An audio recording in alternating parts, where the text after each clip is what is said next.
Hello friends. So in this winter season, volatility seems to be cooling down after almost 2 months now. It closed at 15.22, which is the lowest level after 16 September. Still we saw the swing of more than 300 points in Nifty and it closed at 18,103 with gain of 186 points. In our last video we predicted Nifty to trade above 18,000 levels and it did so. Except expiry date, Nifty manages to close above 18,000 marks all over the last week. You can click the I button above to go to our last video. So what's next? Bulls are back in action or bears are still holding the nerves? PCR was below 1 for 3 consecutive weeks and now it's just above 1 in 4th week. Suggest market to move in upward direction and try to cross 18,300 to 18,500 zone soon.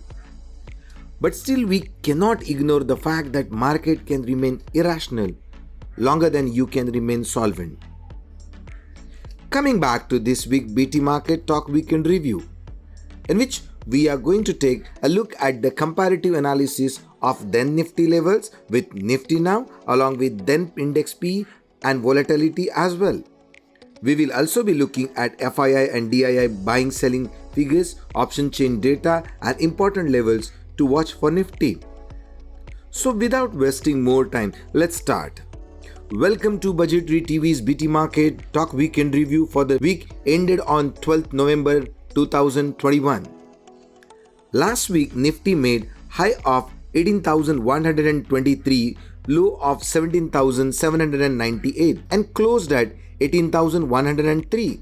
This is a positive sign in technical term by making higher high and higher low of more than 100 points on either side. Now let's look at Nifty journey.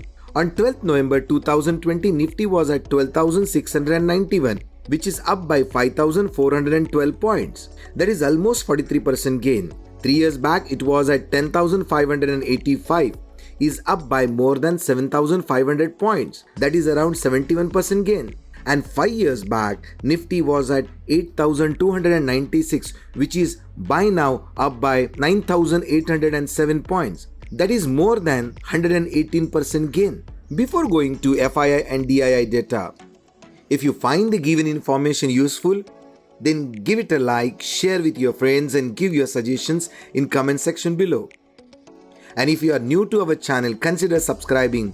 This will encourage us to give enriched content. Now coming back to FII and DII data. FII still stand as net seller. Last week FII sold for more than 3,300 crore and DII bought for 5,888 crore. In November so far, FII sold for 4,004 crore and DII bought for 6,231 crore. In current financial year, foreign institution investors have sold for more than 72,500 crore in Indian share market, whereas domestic plus retail money have bought for more than 62,100 crore. Now moving to option chain data, looking at top 5 open interest positions of calls and put suggests market may trade between 17,500 to 18,500 levels in near term. Near support will be 17,900 and resistance will be at 18,300 levels. So to conclude, Nifty has multiple hurdles to cross till 18,500 levels. If it manages to do so in coming week, then 18,900 to 19,000 level on Nifty is just matter of time. On downside, 17,900 to 17,700 levels to act as a strong support for Nifty. Expecting Nifty to trade above 18,100 levels in near week. So, once again, thanks for watching Budgetary TV's. Happy new week ahead. Let's meet in the next week with new analysis.